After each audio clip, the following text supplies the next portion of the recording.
Bonjour à tous, avec l'aide de Dieu, nous allons étudier le Rambam, les lois de Gzela Va'aveda, les lois du vol et l'objet perdu, le 10e chapitre. Perek Aseri Halacha Aleph.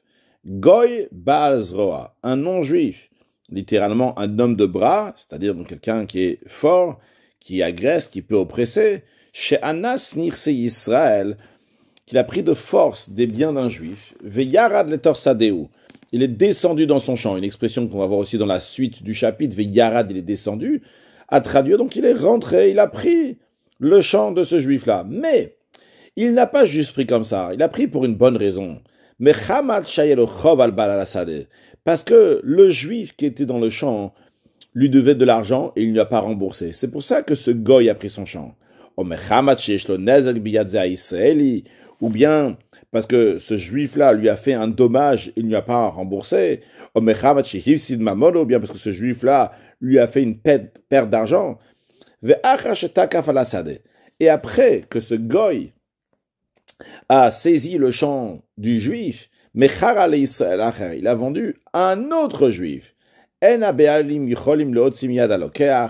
Les propriétaires, le juif, ne peut pas prendre de l'autre juif qui a acheté du goy. Halacha bet, bamed varim amurim, dans quel cas ça s'applique? Que les propriétaires initiaux, le premier juif ne peut pas prendre le champ du deuxième juif qui a acheté du goy.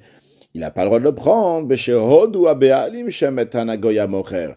Lorsque les propriétaires initiaux, le premier juif, il dit, c'est vrai ce que ce non-juif dit, ce non-juif qui a vendu au deuxième juif. Il dit, c'est vrai, je lui devais de l'argent. Ou bien même si le propriétaire initial, le premier juif, ne le dit pas, mais il y a des juifs qui témoignent qu'en effet, c'est vrai que ce juif-là devait de l'argent au goy. De même dans un cas, si c'est dans un endroit dans lequel il y a un roi, ou sar, ou un gouverneur, quand est cet endroit, qui peut obliger le goy qui a pris du juif et qui a vendu à un autre juif, il peut l'amener les dînes au jugement, et s'il s'avère que ce goy-là, c'est un menteur, dans ces cas-là, le gouverneur ou le roi va l'obliger à rendre le champ au premier juif. Et malgré cela, les propriétaires, donc le premier juif, n'est pas parti au tribunal pour dire, voilà, ce goy-là, il m'a volé. Dans ces cas-là, dans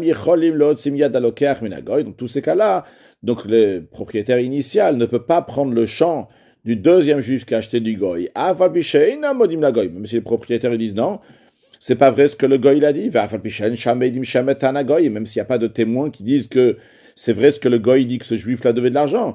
Pourquoi le propriétaire ne peut pas dire rends-moi mon terrain que tu as acheté du goy? Parce que le deuxième juif qui a acheté du goy, il dit au propriétaire, au premier juif, si vraiment c'est vrai ce que tu dis, que le goy c'est un voleur et que tu ne dois pas d'argent, pourquoi tu l'amènes pas en justice dans les tribunaux non juifs? Ce roi, ce gouverneur, il va dire que le goy doit te rendre ce champ. Le fait que tu n'es pas parti chez le roi, chez le gouverneur, tu l'as pas amené au tribunal, ce goy-là, c'est parce qu'en effet, tu lui dois de l'argent, tu l'as pas remboursé, c'est pour ça qu'il a pris ce champ. Et donc moi, le deuxième juif, lorsque j'ai acheté de toi, j'ai le droit de l'acheter. Halacha Gimel. Hagoyim ametzikim le Yisraël. Les goyim non-juifs qui oppressent des juifs. Il cherche à les tuer, jusqu'à que le juif va se racheter sa liberté du non-juif. Comment il va se racheter? Bessadeu, en donnant son champ au non-juif, ou donnant sa maison au non-juif. Qui va le donner à l'oppresseur, après, il va le laisser tranquille. Alors, s'il a pris en effet cette maison, il a pris ce champ-là, donc ce goy il a pris. Après, lorsque cet oppresseur, il va vouloir vendre ce terrain, si les propriétaires initiaux, ils ont les moyens de racheter ce champ ou cette maison-là de l'oppresseur, eux, ils ont priorité sur toute autre personne qui veut l'acheter. Maintenant, si ces propriétaires qu'on leur a pris leur champ, leur maison, ils n'ont pas les moyens de le reprendre, de racheter. Ou bien, même s'ils ont les moyens, et ils l'ont mis en vente après 12 mois que c'était chez l'oppresseur et le propriétaire, donc l'a pas acheté. Dans ce cas-là, n'importe quelle personne qui vient en premier et prend de l'oppresseur, ça va lui appartenir. Mais dans ce cas-là, où un juif va acheter de l'oppresseur qui a pris d'un juif sa maison ou bien le champ, dans ce cas-là, le deuxième juif qui achète de l'oppresseur devra donner au premier juif qui s'est fait voler sa maison, qui s'est fait prendre sa maison, c'est un vol, ou de son champ, de ce goy-là, il devra le donner revia karka. Il devra donner au premier juif le quart du terrain, au shlishamaot, ou bien le tiers de l'argent, de la somme d'argent qu'il va payer pour ce champ-là. Pourquoi? Parce que cet oppresseur-là, mocher bezol, il vend ça pas cher. Pourquoi il vend ça pas cher? Il veut cacher nos shalomor, vu qu'il vend un terrain qui lui appartient pas. Alors il va pas se casser la tête à faire le prix normal et attendre qu'il y a quelqu'un qui veut l'acheter. Il va le vendre vite et pour ça il veut le vendre moins cher. Donc il vend environ à un quart de moins cher. Par exemple, à la place de 100 000, il vend à 75 000, au Karovlo, quelque chose de similaire à cela. Donc, donc le quart que le deuxième juif n'a pas dû payer à l'oppresseur, Shel Be'alim, il appartient au propriétaire. Justement, c'est parce que ce terrain-là, il appartient au juif. C'est pour ça que l'oppresseur va le vendre pas cher. C'est la raison pour laquelle qu'il devra lui donner un quart du terrain, ou bien un tiers de l'argent. Les fichar, c'est la raison pour laquelle le Ram donne un exemple. Si quelqu'un, il a acheté de l'oppresseur un champ, un prix de 30 zouz, noten la be'ali masara, il va donner au propriétaire 10 zouz, au noten la mrivia kaka, ou bien il va donner un quart du terrain au propriétaire initial. Après, tout va appartenir légalement à ce deuxième juif. Si ce deuxième juif qui a acheté de l'oppresseur, parce que l'oppresseur, il a appris du premier juif, et il n'a pas donné, après avoir acheté, il n'a pas donné un quart du terrain, ou bien un tiers de l'argent à l'autre juif. Et bien, dans ces cas-là, il y a un quart du terrain qui est considéré du vol chez ce deuxième juif. Halacha dalet. Celui qui descend, celui qui rentre sans permission dans le champ de son ami, et il a planté des arbres. Alors, si c'était un champ qui est destiné pour planter des arbres, il est fait pour cela. Donc, c'est mieux de planter des arbres plutôt que de semer des céréales là-bas. Eh bien, lorsque après, ils vont s'arranger, donc le propriétaire avec celui qui est rentré dans ce champ-là, on va évaluer combien un métayer sera prêt à investir dans ce champ-là, de le planter. Le métayer, il va recevoir la moitié, ou un tiers, ou un quart. On va voir combien un métayer il est prêt donc à recevoir en plantant ce champ-là. Et celui qui a planté là-bas sans permission, il va prendre comme le métayer aurait pris. Maintenant, si ce champ-là, il n'est pas fait pour planter des arbres, c'est mieux pour ce champ-là de planter des céréales plutôt que planter des arbres. Dans ces cas-là, chaminlo, on va évaluer. Comment on va évaluer? On va regarder comment cette personne qui est rentrée dans le champ, combien de dépenses elle a dépensé pour l'amélioration de ce champ-là. On va regarder aussi combien a été l'amélioration, combien a été la plus-value de ce champ. Par exemple, il investit 50 et c'est arrivé à 100. Ça peut être aussi l'inverse, qu'il investit 100 et il y avait seulement 50. Mais le principe sera ici que vegado à la tatona, que sa main, c'est-à-dire il sera en position d'infériorité. On va regarder le moins cher que le propriétaire du champ va lui donner. C'est-à-dire que si le propriétaire du champ a investi, celui qui est rentré dans le champ, il a investi 100 et la plus-value a été seulement de 50, eh bien le propriétaire du champ va lui donner seulement 50. Donc on donnera toujours la somme la moins chère à celui qui est rentré dans ce champ-là sans permission. Maintenant, dans le cas que Amar le Balassad, le propriétaire du champ, il lui a dit, écoute, tu as planté des arbres ici dans mon champ, je t'ai rien demandé, accord Ilan Traveler.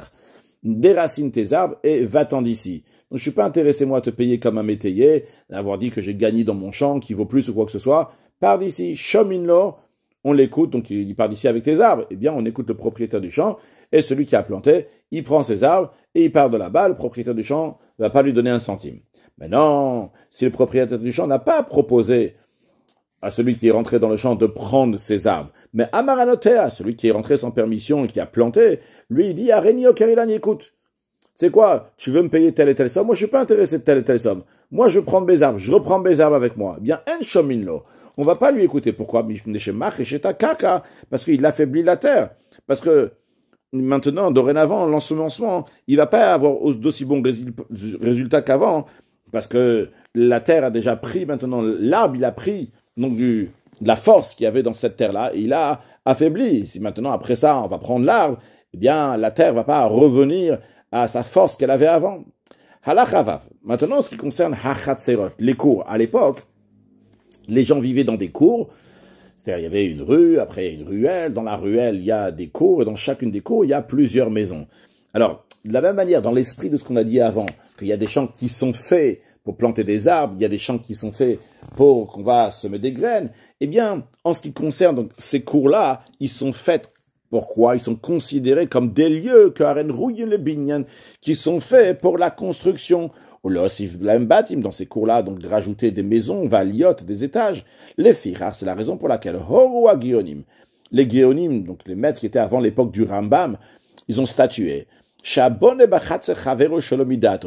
que si quelqu'un a construit dans la cour de son ami, il a construit une maison sans son consentement, Sadea Suyalita, c'est considéré comme si il avait planté un arbre dans un champ qui est destiné pour planter des arbres.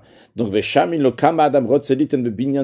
va évaluer combien quelqu'un il est prêt à donner pour qu'on va lui construire une maison dans sa cour. Et cette somme-là, le propriétaire de la cour devra donner à celui qui a construit la maison dans la cour sans permission. Verrou, mais ceci est à condition, chez Yevne Binyana Moil, qui va construire une construction qui est utile à Raoui le Otachatser, qui est apte, qui convient à cette cour-là, qui est Minagotomakom, comme l'usage des gens de cet endroit. Alachazain, Hayored Lisde Chavero Birshut, quelqu'un qui est descendu, qui est rentré dans le champ de son ami pour planter des arbres avec la permission, mais juste ils n'ont pas fait un accord avant, combien celui qui va planter va recevoir. Afilu natasa de sheina suyalita. Eh bien, même si celui qui est rentré dans ce champ-là, il a planté un champ, alors que ce champ-là n'était pas fait pour planter, il aurait été mieux de semer là-bas. Eh bien, Shamino, on va lui évaluer à celui qui est rentré dans le champ, Veyado ala Eliona, et sa main sera en supériorité, c'est-à-dire qu'il sera en position de supériorité. C'est-à-dire, si il a dépensé 100 € et l'amélioration, la plus-value a été seulement de 50. Malgré cela, Noten Haotsa, il va prendre 100 € et pas 50 du propriétaire du champ. Et si la plus-value, l'amélioration du champ était plus que les dépenses, il a dépensé 50 et maintenant la plus-value a été de 100. Noten Shavar, il prendra donc 100 € vu qu'il est descendu, il est rentré dans ce champ-là avec la permission. Ou Baal ben Nirse Ishto, en ce qui concerne un mari dans les biens de sa femme. Alors expliquons tout d'abord que lorsque la femme elle se marie, elle donne donc certaines choses qui lui appartiennent au mari, elle donne qui appartiennent à la femme vont appartenir maintenant au mari. Quand il va donner ça au mari, ce qu'on appelle, il y a deux sortes de manières, il y a ce qu'on appelle Nirse Melog, Nirse Barzel, Tzon Barzel, ce qui nous intéresse ici c'est le Nirse Melog. Donc des biens que la femme elle a donné à son mari au moment du mariage, le mari profite donc des fruits. Et lorsque le mari meurt, ou bien s'il va les divorcer, le champ va repartir à la femme dans la situation initiale. Donc, si le champ s'est amélioré donc pendant la période de mariage, eh bien cette amélioration, cette plus-value sera pour la femme. S'il coûte moins cher, eh bien la perte aussi sera pour la femme. Le mari n'a rien besoin de payer quoi que ce soit. Ce qu'on appelle donc ici nirse melog, melog c'est comme en plume un volaille, comme ça, donc le volaille il reste toujours mon plume, donc lui il plume, il prend un maximum. Encore une chose à souligner ici, comme c'est expliqué dans les commentaires, on parle d'un mari qui s'est marié donc avec une femme qui est ktana, qui est petite, ce qui fait une différence, parce qu'une ktana, une petite fille, elle peut quitter son mari juste avec ce qu'on appelle meun, c'est-à-dire si elle va juste refuser, elle va dire je refuse de rester avec lui, elle part, il n'y a pas besoin de get, il n'y a pas besoin d'un acte de divorce. Donc, c'est pas un mariage biblique, c'est un mariage rabbinique. Donc, c'est ce qu'on parle ici quand on dit au Baal ben Nirse Ishto, un mari, en ce qui concerne donc les biens de sa femme qui est petite, va shutaf besad sheyesh lo chalek ba, et un associé qui a planté dans un champ qu'il a une partie dans ce champ-là, eh bien, que ce soit le mari qui a planté dans le champ de sa femme, bien que ce soit l'associé qui a planté dans le champ dans lequel il a le droit de planter, qui yor et birchutan, ils sont considérés halachiquement, non pas comme quelqu'un qui est descendu dans le champ d'un autre, qui n'a pas la permission de faire ce qu'il veut là-bas, mais il a oui la permission de faire ce qu'il veut là-bas, Donc, Veshamin Lahem, on va leur évaluer, Veyad Amal Aliona, et ils vont être en position donc de supériorité. Donc, en autre mot, ça correspond à ce qu'on a dit au début à la Chazaïn. Ayor, Elis Dechaver au Birshut, celui qui est descendu dans le champ de son ami, avec permission, il en est de même, donc pour le mari, dans les biens de sa femme, et aussi en ce qui concerne donc les associés. Halachachet. Ayor, Elis Dechaver Shelo Birshut. Donc quelqu'un qui est descendu dans le champ de son ami sans la permission, Venata, il a planté des arbres, Bana, il a construit, Ve'achakar Baba la Sade, et après le propriétaire du champ, il est venu. Lorsqu'il a vu ça, il n'a pas discuté. Qu'est-ce qu'il a fait? Il a agi. Ve'ishlim abinyan. Il a fini la construction que l'autre il avait commencé sans permission. Chez Shamaranetiot, ou bien qu'il a gardé donc ce que l'autre a planté sans permission. Par exemple, il a mis une barrière ou quelque chose de similaire avec Ayot Sebeilu Advarim, quelque chose de similaire à ça chez Marim qui montre chez Daton Notalamasha Sazé. Ça montre que il est intéressé de ce que l'autre qui est rentré dans son champ sans permission, il a fait. Ou birtsonoba adavar. Donc il est satisfait de ce qui a été fait. Dans ces cas-là, Shamilo, on va évaluer pour celui qui est descendu dans le champ, Veyado ala Eliona, et il sera en situation de supériorité, position de supériorité. On lui donnera, donc, ou bien s'il y a plus de dépenses, on lui donnera, le propriétaire du champ devra lui donner les dépenses. S'il y a plus de plus-value, le propriétaire du champ devra lui donner la plus-value. Halachatet, hayored et shel chavero, celui qui descend dans la ruine de son ami. Ubna shelo birshut, il a construit sans avoir la permission du propriétaire. Shamilo, on va lui évaluer, veyad la tartona, et il sera en position d'infériorité. Donc encore une fois, comme on l'a dit plusieurs fois, donc si les dépenses étaient plus que la plus-value, on va lui donner seulement la plus-value. Si la plus-value est plus que les dépenses, on va lui donner seulement les dépenses. Mais non, vimama bala binyan, et si celui qui a construit là-bas, dans la ruine de son ami, sans permission, il dit, écoute, moi, etsai vavana yaninotel, tu veux pas me payer la somme que moi je veux, je reprends mes morceaux de bois, je reprends mes pierres que j'ai mis là-bas dans la construction. Alors, si c'est Bebaïd, s'il a construit donc la ruine de son ami, donc c'était une maison Shomilo, on l'écoute donc de détruire ce qu'il a construit, et il reprend son bois et ses pierres. Par contre, Bessad, si c'est dans le champ, ici il y a deux explications dans le Rambam. Une explication qui dit qu'il s'agit tout simplement qu'il a construit une maison dans le champ de son ami. Une deuxième explication qui dit que la ruine se trouvait dans un champ. En tous les cas, En Shomino, s'il veut reprendre ses bois et ses pierres, donc détruire ce qu'il a fait, on ne l'écoute pas. Pourquoi? Parce qu'il affaiblit le sol, la terre. Parce qu'une fois que ça a déjà pris dans le sol, la construction, et bien après quand tu enlèves, ça va affaiblir. Maintenant, Amarloba la kaka, si c'est le propriétaire du terrain qui lui dit, écoute, Tolma Shebanita, reprends ce que tu as construit. Shomino, dans ces cas-là, on écoute, parce que le propriétaire a le droit de dire, même si ça va affaiblir mon terrain, mais je suis intéressé qu'il reprenne ses bois et ses pierres. Halachayud. Kol Mishe Shamino. Tout ce qu'on a appris à chaque fois dans le Rambam, qu'on va les évaluer pour eux, donc combien ça a été donc les dépenses, combien ça a été la plus-value. Ben shaitayado ala liona, ben shaitayado ala tatona, c'est pas important ici dans la halakha qu'on va dire, est-ce que il avait une supériorité ou bien infériorité, dans quelle position il était. C'est pas ça qui nous intéresse. Ce qui nous intéresse, que Shamino, on doit lui évaluer. Eh bien, le principe, comment on va évaluer, et le notel c'est-à-dire, Reuven qui est descendu dans le champ de Shimon, et que là-bas il a fait donc des dépenses et qu'il y a eu une plus-value, eh bien, pour qu'il prenne quoi que ce soit, il faut qu'il va jurer. C'est-à-dire, pour que le propriétaire du champ, que Shimon va donner quelque chose à Reuven, il faut que Reuven va jurer avec un objet, c'est-à-dire avec un Sefer Torah. Kamaotzi, il va jurer combien de dépenses il a dépensé pour amener à cette plus-value.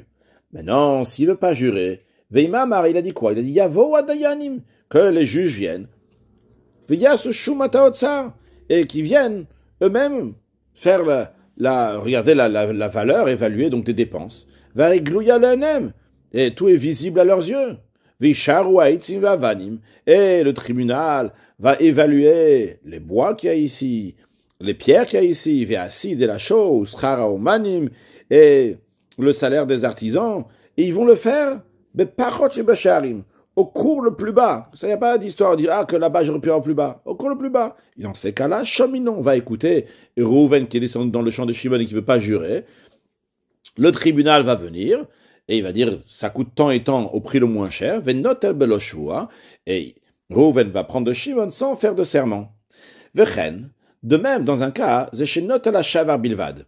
Celui qui veut seulement prendre la plus-value. C'est-à-dire, il s'agit ici d'un cas de quelqu'un que vehaita yado ala liona, qu'il a une position supérieure. Et donc, s'il veut, il peut prendre les dépenses il a dépensé 100 euros et la plus-value est seulement de 50 euros. Et il dit, écoutez, on n'a pas encore fait de calcul, mais même juste en regardant comme ça environ, vous voyez bien que les dépenses sont beaucoup plus que la plus-value.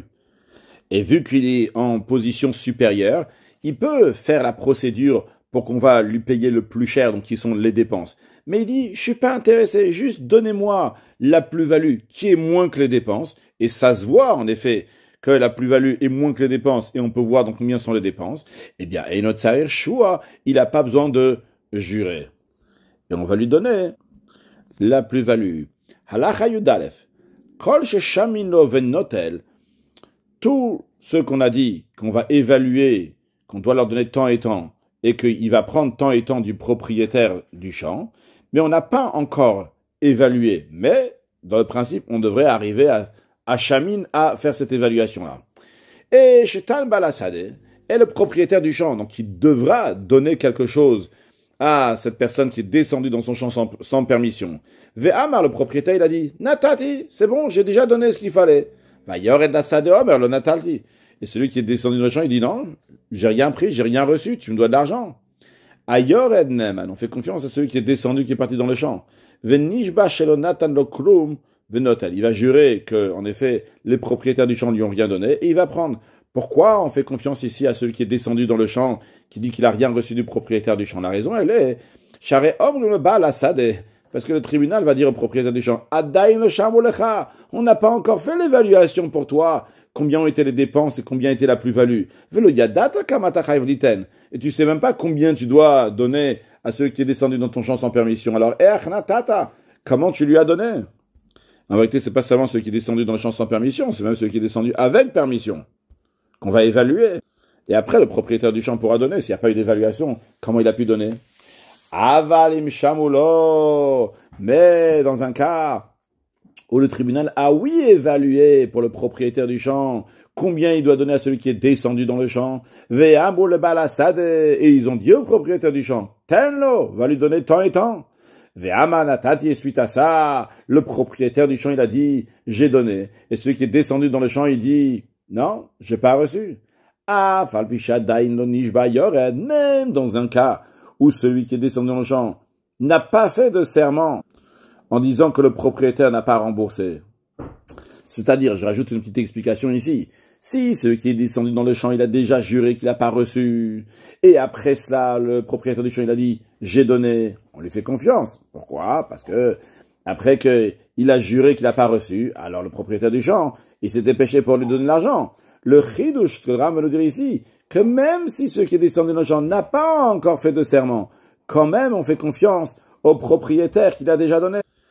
Areba la sade, le propriétaire du champ, on lui fait confiance qu'il a donné. Il va faire un serment, donc on appelle un serment d'incitation que les sages donc ont institué de faire ce serment-là. Veille pater, et il sera exempté, parce que le terrain, il est en la possession du propriétaire. Donc c'est le travailleur, celui qui est rentré là-bas, qui doit apporter une preuve pour sa réclamation. Halacha yudbet. Baal she'ori daris menir seishto.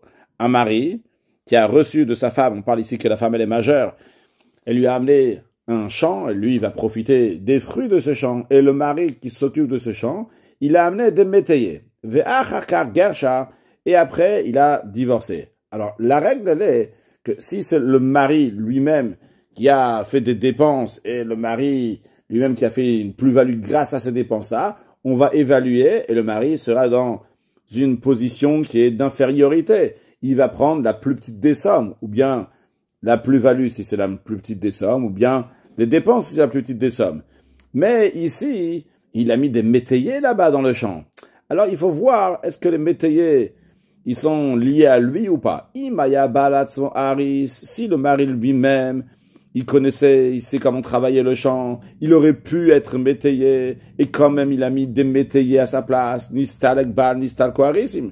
Vu que maintenant, le mari a été mis de côté, alors c'est comme si que eux aussi, donc ils sont avec le mari, eux aussi, ils ont été mis de côté avec le mari. Donc comment on va évaluer ce que les métayers ont pris, doivent recevoir?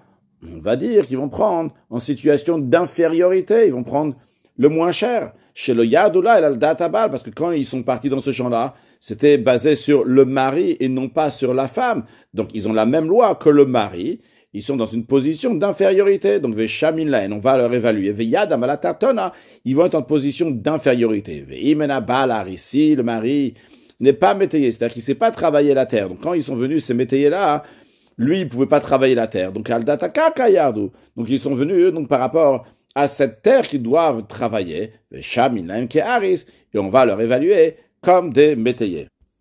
Conclure avec un mot chassidique, après l'arrestation de l'Admour Azaken par les adversaires de la chassidoute, l'Admour Azaken a dit qu'il a réussi à faire que tout le jour, Yadar Sidim ala Eliona, la main des chassidim, va être en supériorité dans l'esprit de ce qu'on a vu ici, Yadam ala Eliona, en situation de priorité, de supériorité pour réussir dans la diffusion de Torah, Mitzvot et diffusion de la Chassidut, mitor Simcha vetuv levav, avec Shalom ve'ardut de manière de Faratsta, Yamava Kem Atzafon Avanegba et Amle Mashiach Na, une excellente journée.